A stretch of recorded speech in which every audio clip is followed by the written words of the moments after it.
recording just so I can then turn it over to you.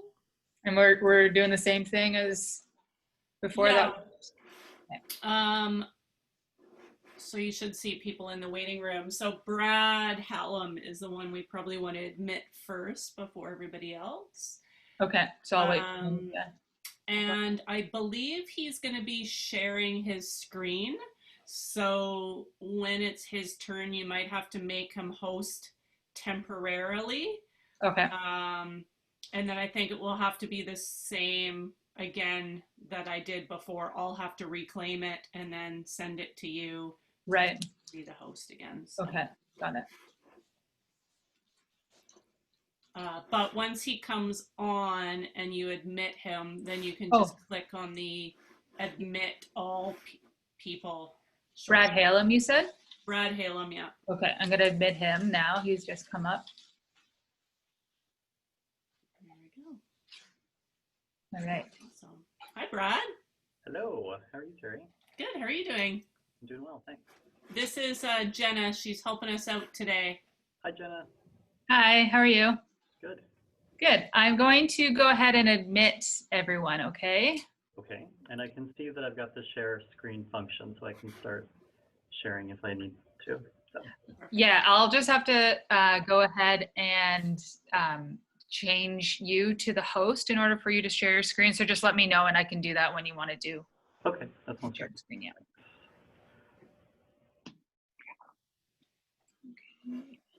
Hey, Jenna, is there an option with share screen you can click on that says allow others to share screen or something? I've seen that, but.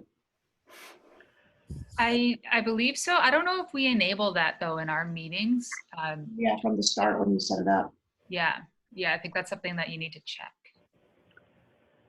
And I think for me, if you click on participants and you make me a co-host, that's another option as well.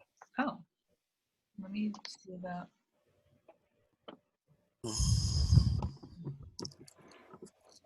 I only have the option to make you the host. Are you going to be sharing from the get-go? Yeah, I have a brief PowerPoint thing I was just going to pull up and speak from, so yeah. Okay, sure. So I'll go ahead and No, just wait till after, because otherwise we have to do the admitting of people, so. And I'll be doing a little intro anyways, so. Okay, you can just wait. Yeah.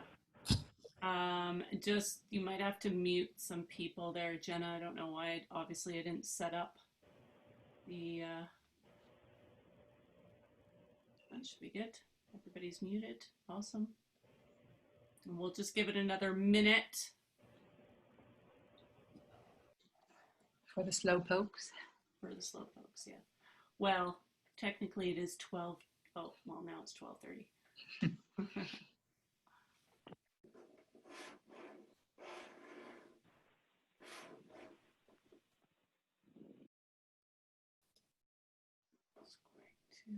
Then, Jenna, there is one person by phone there. If you could just rename that number. That looks like Mary. Okay. Mary again? Okay.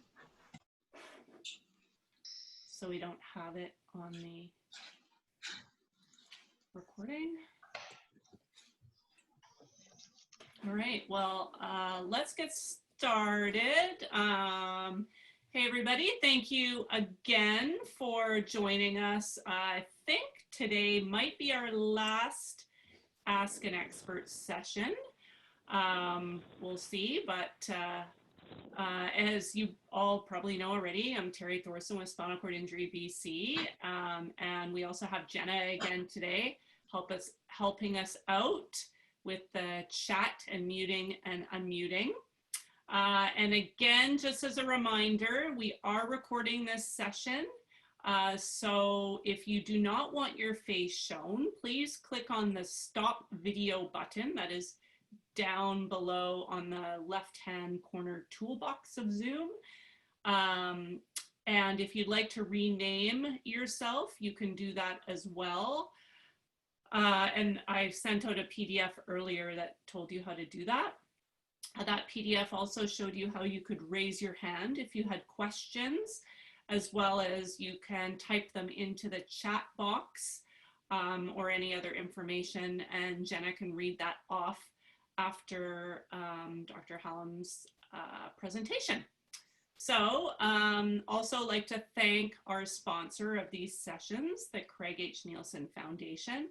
And as I say at every meeting we have, we are working with Dr. Krasiakoff to identify people with spinal cord injury that are in need of the PPE supplies and home cleaning services.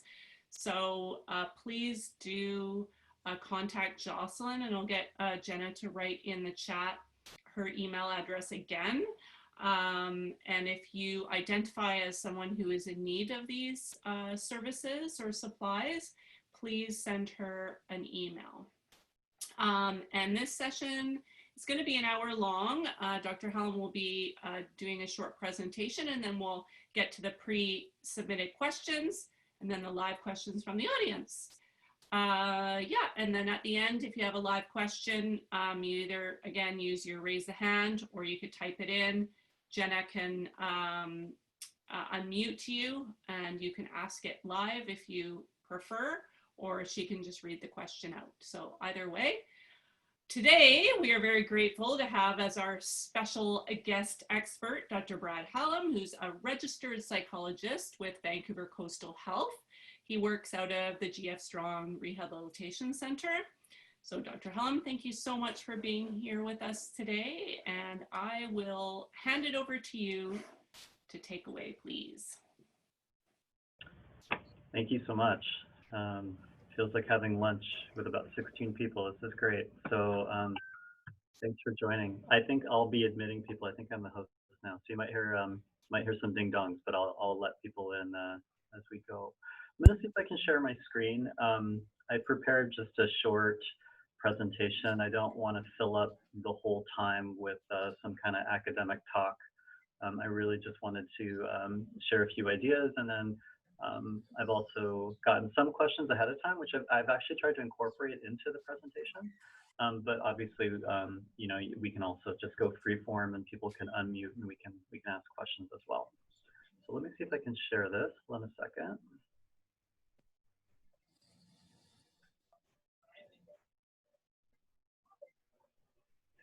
All right. People can see that? Okay, great. So I'm going to be talking a little bit about mental health during COVID. I think there's a ton of information that's out there in regards to infection control and physical health, but I don't think there's been enough emphasis on this topic. So I'm really grateful to be able to speak to this. Special thanks to SCIBC. I'm a huge fan of the work that they do. They have a little corner office here at GF Strong, so I get the opportunity to see Terry and Ryan quite a bit, and mainly on inpatients, but I also do a bit of outpatient work as well, and they're a huge resource. No conflicts to declare, which basically means I'm not going to try and sell you anything, and if I point you to any books or websites, I'm not getting any kickbacks or anything like that. So that's what I'm saying there. COVID-19, I think we've all kind of had a couple moments like this in terms of how we're feeling. You know, when we think about COVID-19, we lump it in the general term as natural disaster, and we think about people's psychological reactions to things like Hurricane Katrina, the earthquake in New Zealand, and or SARS, and we kind of lump it in as a natural disaster. And I found this slide interesting because I think it shows what the natural trajectory of a psychological reaction is in a natural disaster. And usually, you know, if you think about with COVID-19, we kind of have these warning signs. We saw some things that were happening in Asia. People started to get concerned that it was going to reach us, and then boom, the impact, it hits North America in early March. And initially, there's kind of this heroic response where people are kind of, you know, acting on adrenaline and pulling together. And there's all of this, you know, let's flatten the curve kind of language that happens. And, and then with BC in particular, we did really well in regards to flattening that curve. And so kind of have this honeymoon of celebrating, and there's, this feeling of community of, we're doing this. And then there's the drop. And I think that's probably where we are now emotionally is kind of the stage of disillusionment of, okay, so, we've done okay. And I thought what was going to happen is we were going to flatten that curve and then life was going to get back to normal, but it's really not feeling like that. Last week I bumped into 3 different colleagues at work here who were quite emotional and in tears. And I think the reality that things are not just going back to normal is starting to hit people, right? It's like we're kind of adjusting to a new normal. Healthcare is not throwing their doors open. Things are happening very slowly. Your lives are opening up slowly. And really until there's a vaccine and people feel more comfortable, that we're going to be living our lives a bit differently for the foreseeable future. And I think a lot of people are kind of here, right? We're kind of struggling with that disillusionment phase. So I just point that out just to kind of give it a bit of normalcy for people. If you're feeling disillusioned, you're probably not alone.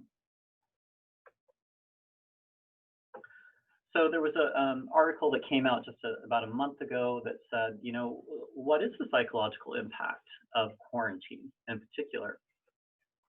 And, keeping in mind that people are going to react very differently to quarantine, depending on their age and their context. My son is 8. He's living his best life right now. He's out of school. He's always got a parent around. So in many ways for him, the quarantine impact has been minimal. But that can be quite different depending on your personality type and what you're dealing with. If you're reliant on caregivers and you're canceling those caregivers because you're concerned about infection, and then suddenly that's a huge stressor. You're told to socially distance, but you're going down the street in a wheelchair and you can't get away from people or keep that 2 meters apart. These are huge stressors, obviously, and I recognize that that's probably the context for many of you. I point this out just to say that these numbers are super high. We're looking at, about 73% of people reporting low mood and about 57% irritability.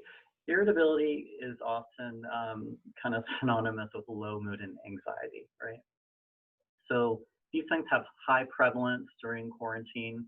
Doesn't mean everybody has that experience. There's 17% here who are not reporting low mood, and there's a little bit more than half who aren't reporting irritability. But just to kind of point out that these are much higher than base rates we would normally see.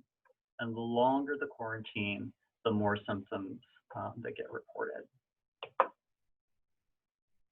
So the article goes on to say, well, how do you reduce it? One of them is to keep quarantine as short as possible, which seems kind of logical, right? But I guess that's a question that I would encourage everyone to ask is, are you balancing your quarantine behavior with quarantine risk? Depending on your injury, depending on the kinds of medical conditions you have, extreme quarantine might be warranted, and it might be recommended by a physician.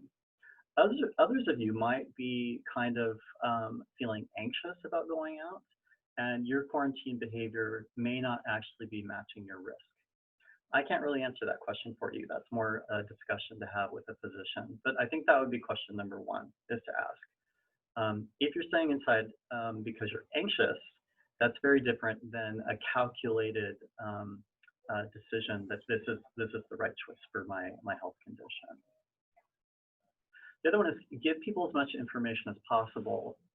So I would encourage you to think about how much time you're spending reading the news and where you're getting your news.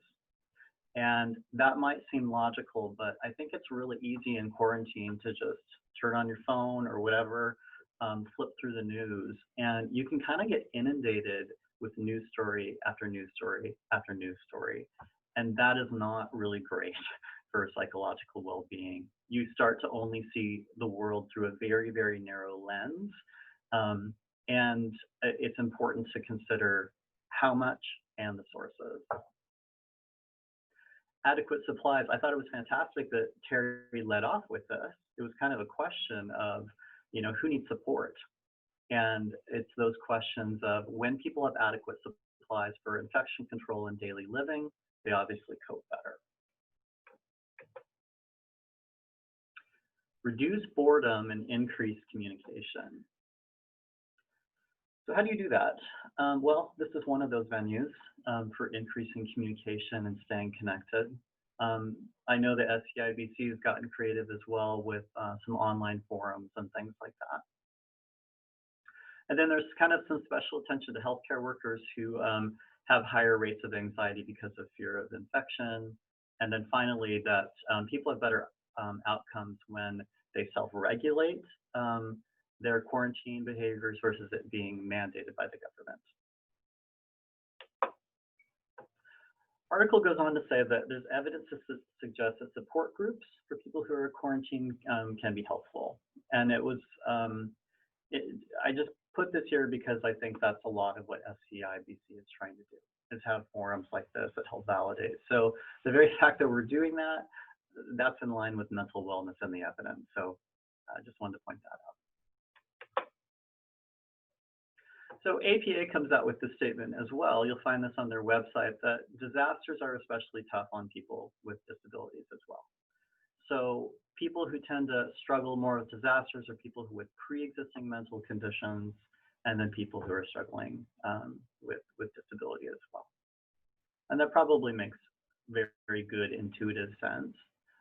But I think it's in this article that we were just looking at, disability was not mentioned. And so I just wanted to make sure that we were thinking about that in the conversation, because it seems like an obvious thing to be talking about. I'm going to jump to some of your questions, and I'm just going to dive in. I didn't get all of them typed in, but I tried to draw on the ones that I thought would be generalizable to most people. So is it normal to be nervous about reconnecting with the outside world? And the answer is yes. If you've been quarantined and you're spending most of your time inside and you're starting to think about getting out there, it can be very anxiety provoking. And the strongest antidote to nervousness is exposure. So it's doing it. And it's the whole saying of just getting back on the horse and doing things. I think when you get out there, probably what you're imagining in your mind when you're in quarantine creates a lot of anxiety. And then when you get out there, you realize that what you're imagining, it doesn't always line up. So you might go out and see, oh, wow, that person is going for a walk, or this person's doing that, or they're, and when you have that exposure, it kind of helps bring the anxiety down. If your anxiety is really high, start with something small and build from there. And that can be as simple as just getting out your front door for 5 minutes and getting some fresh air, and then 10 minutes the next day and building on that. It doesn't mean that your very first day you got to get out and hit the store, because that's a whole nother level. So how does anxiety affect pain, health, and well-being? So the first thing I'll say is life without anxiety is not a realistic goal. And particularly during a pandemic, it's also not a realistic goal. Of course, we want to try and minimize anxiety, but I don't want to set the bar as 0 for anyone, because I just don't think that's realistic. If you think about anxiety, it's almost like an amplifier. If you're playing a guitar, anxiety is what makes all of those signals much more intense. So if you're feeling pain, low mood and anxiety can amplify those kinds of symptoms. Anxiety also releases cortisol into the bloodstream, and people will, it kind of alerts the body to be on guard and to scan for danger, and it also reduces immune function. When people are feeling quite stressed, it's quite interesting, because I could show you a picture right now of people at a Canucks game. And about 3 months ago, you would have had these like amazing feelings of like, you know, yay, community, and everyone's at a sporting event. And if I showed it to you now, a lot of people would kind of be like, I can't believe people are sitting that close together. And it's the exact same picture, but we have such a different framework. And right now, our minds are scanning for infection, and they're scanning for danger. And that's kind of how we've been reprogrammed over the last couple months. So it's good to just be aware that that's what our brain is doing, and to take a deep breath, to kind of slow it down, and to remind ourselves that we're not only looking for danger. We have to be smart, obviously, but that we also start to notice other things that are going on in our world. I find myself unmotivated for working in self-care. Do you have suggestions on keeping motivated? Working from home, those kinds of things. So once again, I keep coming back to this theme of trying to normalize things and not overly pathologize things. Everybody is struggling with this right now.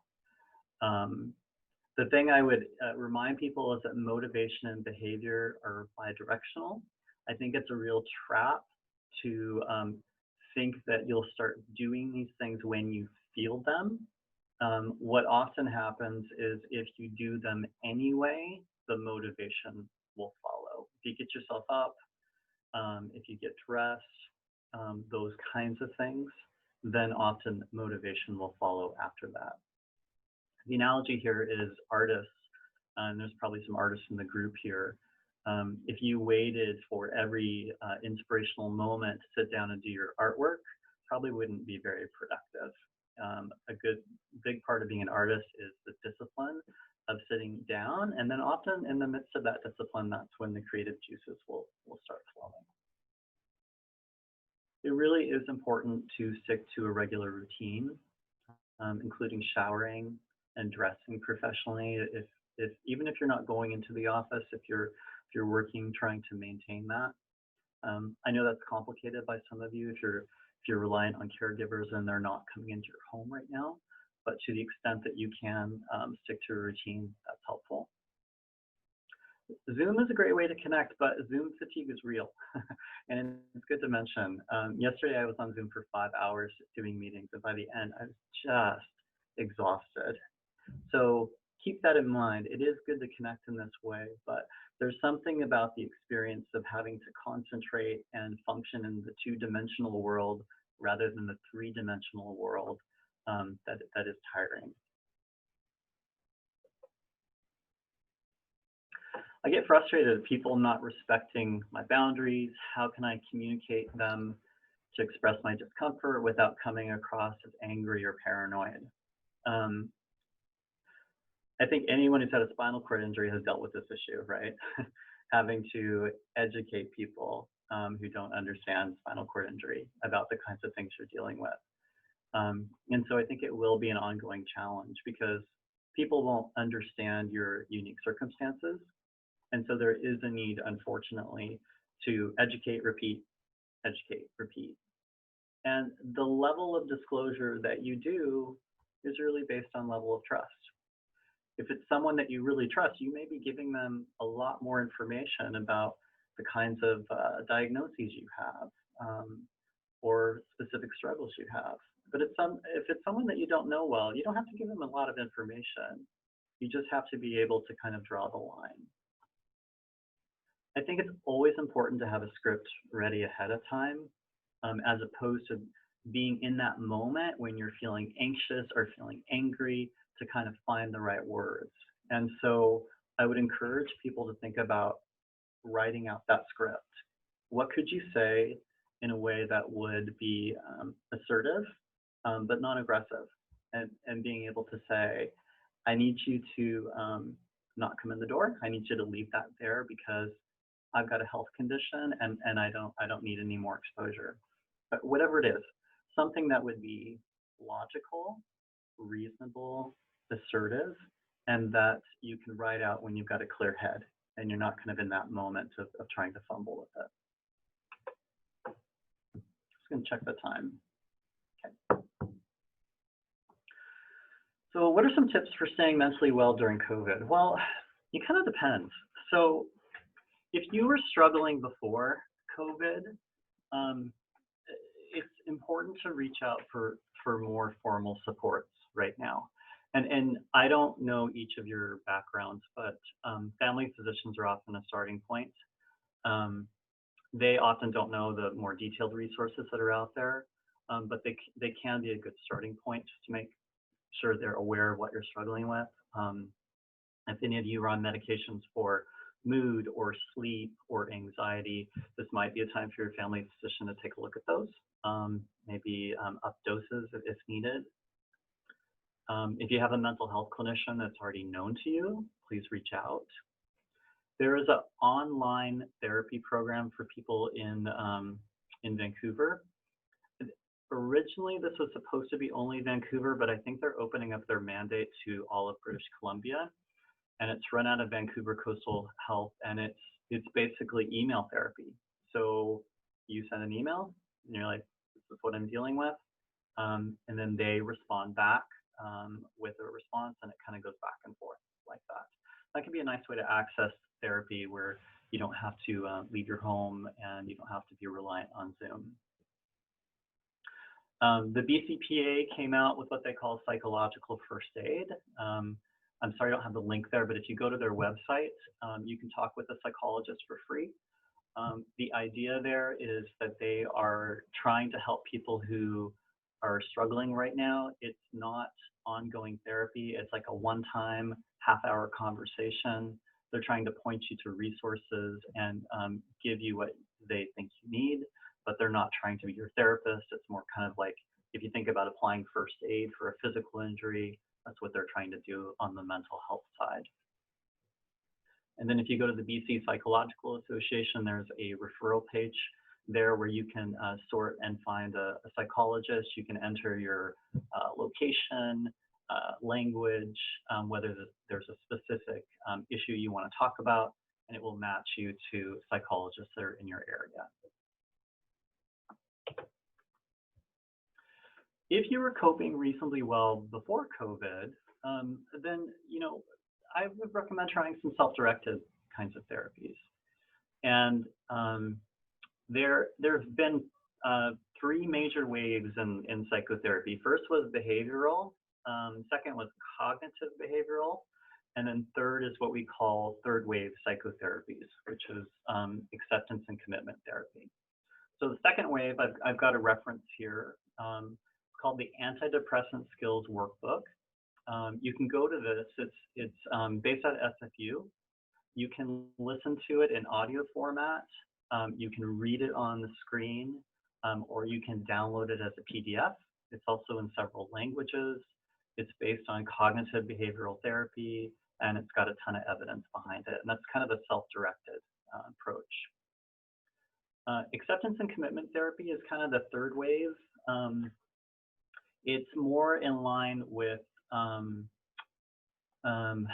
more Buddhist kind of thinking in regards to, rather than jumping in and trying to change my thinking and change my behavior, just not struggling and allowing myself to feel a little bit anxious and tolerating that and not feeling like I have to fix it. And there's a lot of great resources here. I was going to show some videos from that, but Terry was advising me that sometimes it gets real choppy in this format. But if you go to this website, there are a bunch of free resources, which include small videos and chapters to read that'll introduce you to that approach. Okay, I'm going to shut up and let you ask some questions. I have a few more questions that came in sort of at the last minute. Sure. Let's see. How come sometimes I feel completely fine about COVID and then sometimes I start to panic thinking I might end up getting it? Yeah, sure. This is where I lean a little bit on my cognitive behavioral therapy background, because I think there's a very, very tight link between what we're thinking and what we're feeling, and that there's a very tight connection.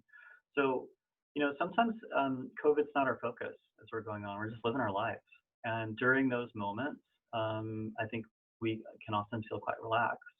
But then when we start to dwell on something and kind of go over it in our minds over and over and start to dwell on the risk, that's where then our anxiety can start to ratchet up, right?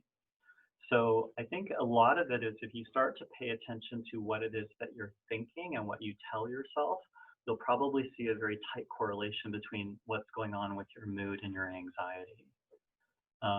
If that's kind of your experience, then some of the cognitive behavioral therapy resources that I pointed out might actually be a good fit for you. Great, thank you. Okay, next one. Being on quarantine for 3 months is playing on my mental health. Mornings are okay, afternoon not so good. What can I do to feel good all day? I think you pointed out some tips there, but maybe we'll just summarize them in that. Yeah. This is where this stuff's hard, because if I was sitting across from you, whoever asked that question, I'd probably ask you a series of questions in regards to what's happening between morning and afternoon. But I'm not going to do that. I'm just going to kind of pull back and answer the question bigger picture. The acceptance and commitment therapy stuff I was talking about, one of the premises of it is the happiness trap. This idea that I have to monitor myself, and that my sign of mental well-being is that I'm happy, and that I don't have any stress. And this framework actually argues that that's not a great metric of mental well-being, that our emotions throughout the day will vary, and that's okay.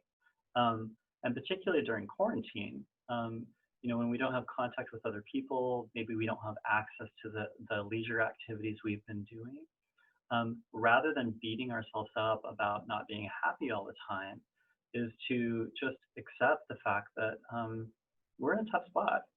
And some of it is just not entering into the struggle of, I've got to feel better, I've got to feel better, I've got to feel better, and just kind of letting it go and just being like, this is tough. I'm going to do my best today to commit to the things that I think are going to make me feel okay. But to not get caught up in feeling like that's the metric of mental well-being. Mm-hmm. Thank you. So there's a question, it's not necessarily related to COVID, but I think probably a lot of people during this time, this person experiences fatigue with bad weather. But I think a lot of people can relate to maybe fatigue and what you can do about that, avoiding any kind of type of medication. And then on the other hand, what if you can't sleep? So I think there's two sleeping sort of questions there. Yeah, big topics. I feel like this is probably the logical place to talk about pot and alcohol and things like that. All over social media, you'll see the jokes about how stadiums are going to be filled with people, for AA after coming out of quarantine. And I think a lot of people are using substances right now as a way of coping. There's pros and cons to that. I joke that it's kind of the shortcut to happiness for a lot of people, right? And I think moderation is one thing if you don't have a history of dependence. But the thing with substances is sometimes it can leave you feeling fatigued, and the problem hasn't gone away, right? And so that's the challenge, right? So yeah, you might get an hour or two of, kind of checking out for a bit and getting a break, but do you end up with the backlash of that? So that's one thing I think when we're thinking about fatigue is to immediately bring into the conversation, right? Is to monitor your substance use, because that can contribute to that fatigue cycle. That's one thing. I know that sleep is super complicated. There's so many variables with sleep, right? It can be bed positioning, it can be pain, it can be anxiety, it can be people getting off their sleep schedule during quarantine, right? It's really easy to get off your sleep schedule. if there's a book I could recommend on this, it's called, oh gosh, what's it called? The author's name is Colleen Carney. It's Carney. It's called Goodnight Mind. And if you were in my office and you were talking about sleep difficulties, I would go through that book with you. And we would just kind of go through and look at all of the variables that are impacting your sleep. When people have sleep difficulties, the most important thing to do is to get back on your regular sleep routine and eliminate naps during the day. That's like a number one priority. And sometimes if your sleep schedule is really off, you have to do that in like hour increments until you get yourself back on track. Sleep is so important to mood. When I have clients who are here on inpatients and they come to my office and they're crying, one of the first things I say is, "Are you sleeping?" Because that has a huge impact on mood, and that's usually where I first start problem solving with people. Sometimes when you get sleep resolved, a lot of the mood stuff just takes care of itself. It doesn't take a PhD to kind of figure that out. So special attention to sleep, I think, is really important. And if you're struggling with it, I think that book is a great resource. Brad, do you mind just saying the title and author of that book again? Yeah, and I see people in the chat function, so I'm just going to type it in. It's called Goodnight Mind. Jenna, I see you already did that. And the author is Colleen Carney. And she runs a sleep lab out of Ryerson University back on the East Coast. Awesome. And you mentioned this in your presentation, but just in case there's any others that you can think of, for those who can't afford to pay us for a psychologist, are there ways to access no-cost therapy? Yeah, I can't even afford to pay a psychologist. It's pretty ridiculous. So I would say, Kelty's Key, if you can access it, is a really great option. It's a way of accessing psychotherapy that's free. It's based on cognitive behavioral therapy principles. And it's going to be delivered by a registered psychologist. So that's a really fantastic resource if you can access that. I would say don't hesitate to reach out to psychologists and explain your situation. A lot of psychologists have a sliding scale fee, and they reserve a couple spots for people who have low income or who are struggling. And you might be surprised. Like on their website, it might be published as $200 an hour, but they might be able to say, hey, I've got a spot that I save for people, and it's $50 an hour. The other thing I would say too is that there's good evidence behind self-directed cognitive behavioral therapy for people who typically cope pretty well, but are just struggling right now. And so some of those online resources that I recommended, give a shot. There's a lot of bang for buck in regards to self-directed therapies. Thank you. And I can take them out of the presentation and send anyone who's interested that list of resources. Just please send me an email. I'll just type my email address in there as well. And the last question is, if we were to get hospitalized, what is the best way to be able to deal with sort of our own vulnerabilities, dealing with SCI medications, advocacy for ourselves, with clinicians and staff? And the kind of the idea is you're getting hospitalized for COVID? Or or maybe not even COVID. Maybe it's this question is particular for COVID, but if we were hospitalized for any reason, I guess during this time. Yeah, sure. Two things. One is people who do the best in hospital with spinal cord injury have an advocate, and I hate to say it, but it's true. Having somebody who can be assertive and voice your needs when you're sick and not feeling well is hugely important to outcome. And we see this time and time again where, you know, let's say we have somebody here at GF Strong who has to be sent over to VGH, and those nurses don't know to turn the person, right? So that they're not getting sores.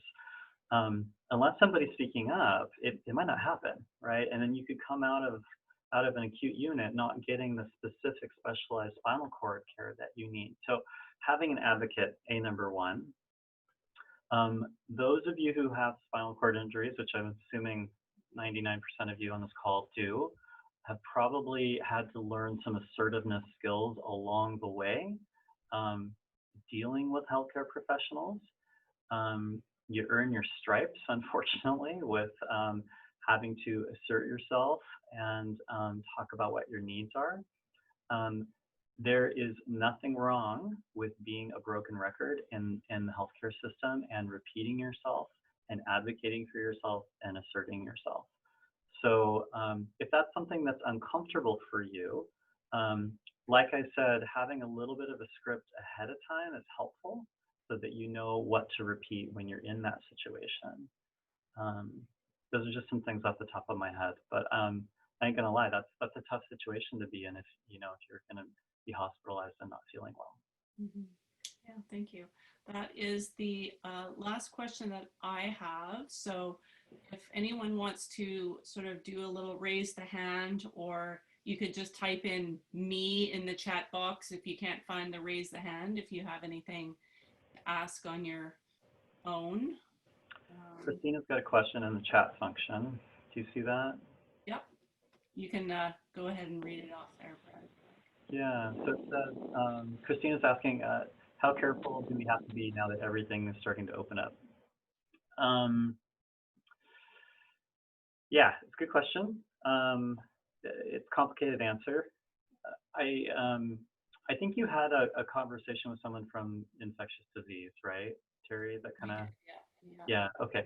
So I'm not going to pretend to be an expert in those things, but I guess what I would say is, based on what I've been hearing, is right now there's not a ton of community spread. That most of the infections have been identified in specific areas like long-term care facilities and different segments. With that said, if you are very, very high risk, you might need to be more careful than someone who is lower risk and has fewer medical complications. So I really feel like it's an important conversation for someone to have with a physician who knows them well. But I would check in with yourself after that conversation with a physician. And if you are, there's a difference between quarantining for infection risk and agoraphobia. So being stuck at home and being afraid to leave the home, right? And if it's more you're afraid to leave the home, it might be time to start challenging yourself a little bit to get out there a little bit more. And when you do that, when you start to expose yourself to the thing that you're afraid of, it's not as scary. And you start to realize, okay, it wasn't as bad as I thought. And then you build on those successes. I actually have a little bit of a question. You do a little bit of outpatient therapy. Could we get referred to you? Yeah, so here's the thing. I thought that, and a lot of people thought that we would, we'd flatten the curve and we would be, back to business as normal. At GF Strong right now, the outpatient programs we're only allowing about 10% of patients into the building. And so the only people that are coming into the center are going to be clients who are like urgent and are at risk of decompensating if they don't get services. Having said that, we're also trying to do hybrid of me doing sessions like this with people so that people don't have to come into the center. And if you wanted to access me, you have to be registered with the Spinal Cord Injury Outpatient Program. And to do that, you would have to, some of you may already be, I don't know. But if you're not, then the logical step would be you'd have to have your family physician make a referral into GF Strong for that. Terry, was that the end of the questions that you had? It is, yep. Okay, I'm just gonna unmute Mary. She had unmuted herself earlier. So Mary, did you have a question you wanted to ask? Oh, yes. I don't have a computer, but I would like to know if the SFU workbook was available as a paper, a real book. So that's one question. And also, I don't see what you see. So people who are watching, I'd like to know the website for the video on the Buddhist. You mentioned the Buddhist. So there's a video or something. Yeah, and I know when you call into a Zoom call, obviously you're not able to see my slides, so I'd be happy to provide the slides to Jenna or Terry, and they could pass them on, if that would be helpful. I was just trying to understand your first question. It was about a book. You mentioned a cognitive antidepressant. You mentioned an SFU has a workbook you can get by PDF Yeah. download, but is there a real one I can touch? I need an actual book. Yeah, this workbook. one. Yeah, this one. I'm trying to think if I've ever seen it. I don't think I've ever really seen it as a real book. If you're looking for a book that's kind of based on the same principles and one that you could find very quickly on something like Amazon, there's something called Mind Over Mood, and it's cognitive behavioral therapy, and it's the exact same principles. So if getting a book is important to you, that would be a good one. Okay, and how do you, if I have somebody else do it, how do you download the SFU workbook? So when you get my slides, you'll see a link that's there. When I get your what? The slides from the talk. So I can have Jenna or Terry share the things that I was sharing with everybody on Zoom today. Okay, so you good. can actually Thank see it. Yeah, and there's a link there, and when you go there, it'll give you really clear steps about how to access it. Okay, thanks. Thank Is you. it a large workbook, Brad? No, it's quite small.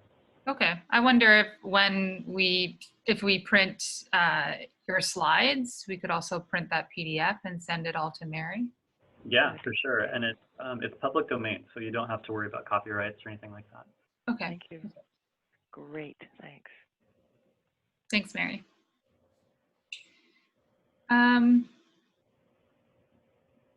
Sorry, I thought we had a question, but we do not. Is there anybody on online that has any questions? If you'd like to raise your hand, I can unmute you, or if you want to type it into the chat box.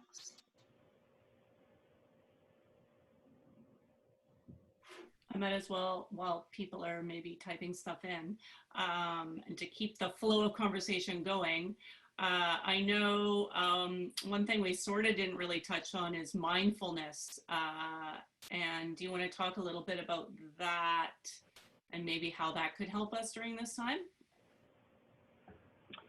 Yeah, sure. I mean, mindfulness has become so trendy. I think it's even on the iPhone now. And what's ironic is I think the original intent of meditation with mindfulness was not to solve anything. It was just with the Eastern tradition of being mindful. But I think the Western world kind of latched onto this as, hey, we could, reduce depression and reduce anxiety. And there is truth in that. I think mindfulness sits really, really well, particularly with the acceptance and commitment therapy. And the idea behind the acceptance and commitment therapy is that we have all kinds of thoughts that come into our mind, and they're just thoughts, right? It doesn't mean that they're necessarily reality. And mindfulness and acceptance and commitment therapy kind of go hand in hand, because you have to be able to be still and to be able to recognize that you don't, with every thought that comes into your mind, you don't put a hook on it, right? It's okay to recognize that as, that's just a thought. I'm feeling anxious right now. I had an anxious thought. And I'm not going to wrestle with it. I'm not going to put my hooks in that and perseverate on it and think about it all day long. It's going to be directing my attention back and being mindful to whatever it is that I'm doing. and not cascade down in my thoughts. The classic analogy here is you can have lunch and never even taste what you're eating because your mind is somewhere else, right? Mindfulness is just simply being present with whatever is in front of you and whatever you're doing. And there's a lot of power in that and a lot of life satisfaction with that.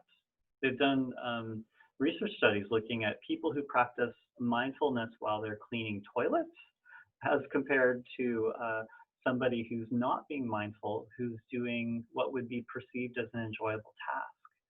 And rates of satisfaction are with the people in the camp cleaning the toilet. And it's kind of that idea that even if what you're doing is unpleasant, that when your mind is calm and you're open and you're present with what it is that you're doing, that the natural benefit is that the central nervous system just kind of, the autonomic nervous system just kind of calms down. Yeah, thanks. And if I can maybe share like a little real life experience and maybe some tips of how you would deal with this, because I haven't personally, as I'm sure most of us, left my house in 3 months. And I ended up, because I've heard that stores and things are doing really well at, social distancing and making areas. So I went to London Drugs a couple weeks back, and it was not good. Well, in my opinion, I felt very uncomfortable, and people were really close to me, and I just wanted to get out of there. So I started feeling a bit panicked.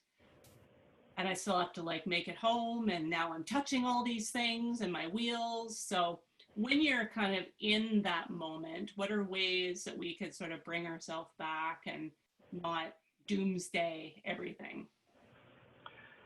I really appreciate you bringing up an example like that because, I think the advice I was giving that if you get out there, it's not going to be as bad as you had imagined. And it sounds like in your experience, Terry, that it was kind of scary, right? Yeah. And I also think that that's good grist for the mill in terms of kind of evaluating what you need to do. So I guess the thing I would say first of all is that you do have to be smart.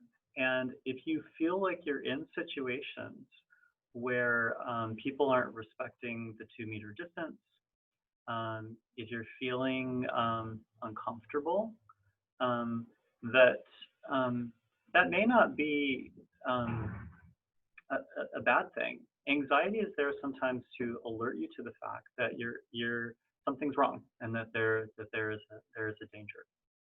And that's why I don't ever subscribe that we should try and get rid of anxiety 100%.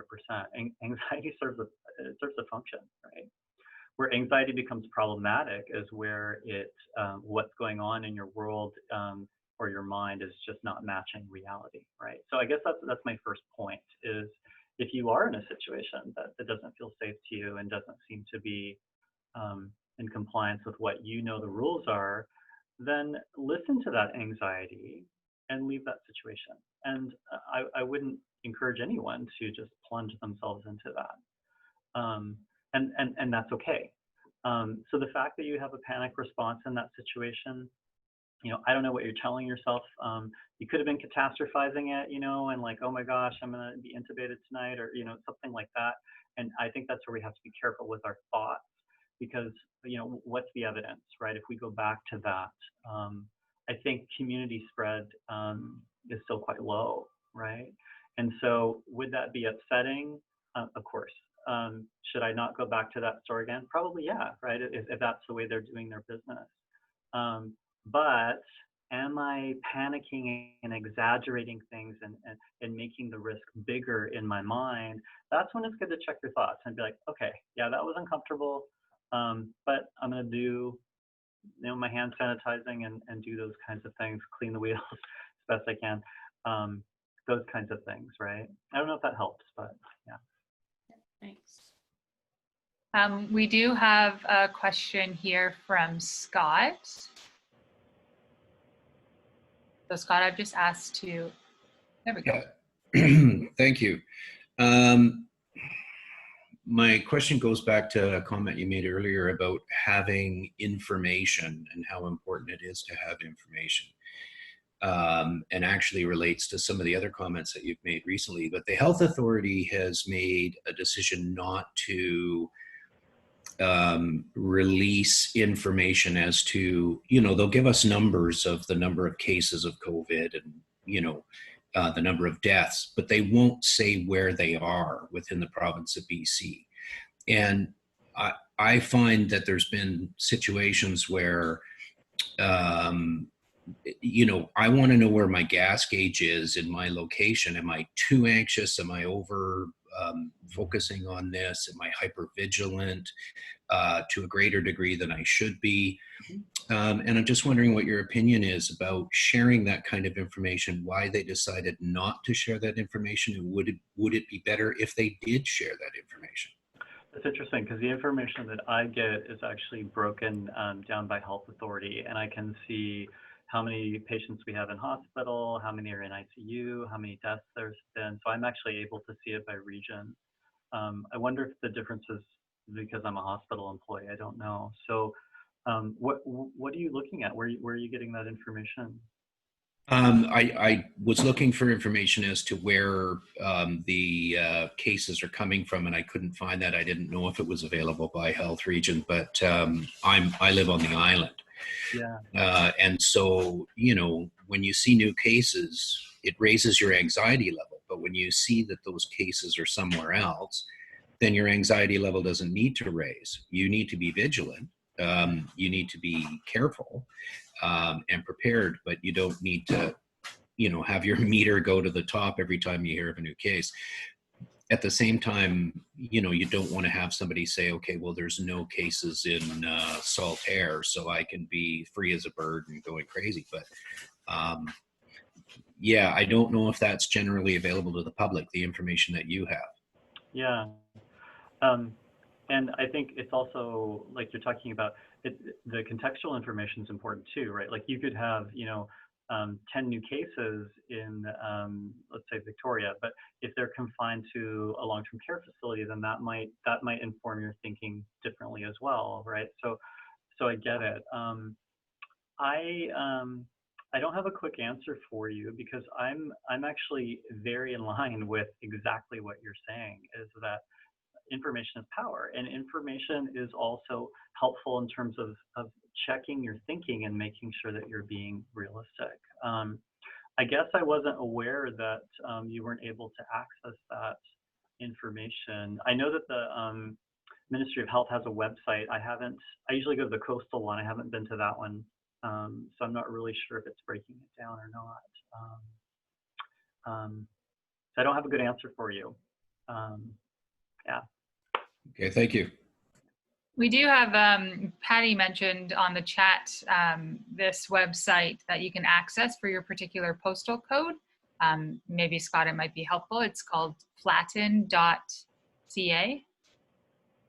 Like flatten the curve, but just flatten.ca. Excellent, thank you.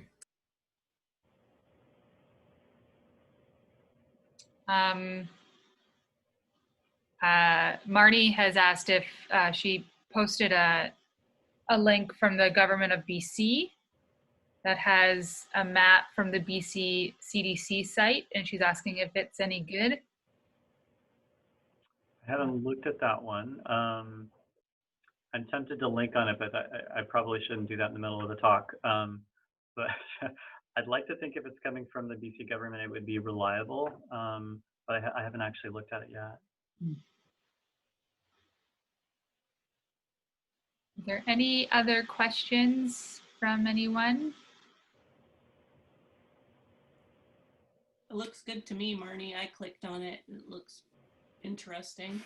It has the BC logo, so I'm assuming it's legit, but I guess you just never know what's legit and what's not anymore, right? Anyone can put a logo on any website pretty much. Well, it's one of the things I was talking about earlier about just making sure you know your sources, right? And doing a little bit of research out there. There's a lot of alarmist stuff that's out there. Well, I think if that's all the questions that we have, last call out for questions. All right. I think we're good. Thank you everybody for all your chat and suggestions in there. That is great. Dr. Hallam, thank you so much for this information. I guess you'll send me the slides and I can forward it over to anyone who would like to see those links. So Yeah, my pleasure. Hey, you know what? Thank you so much for inviting me. I have a real heart for what you do. So I appreciate being included. yeah, no, we appreciate you spending your afternoon with us. So thank you so much. It was really Yeah, my great. pleasure. All right. Take care, everybody. Thank you. Thank you.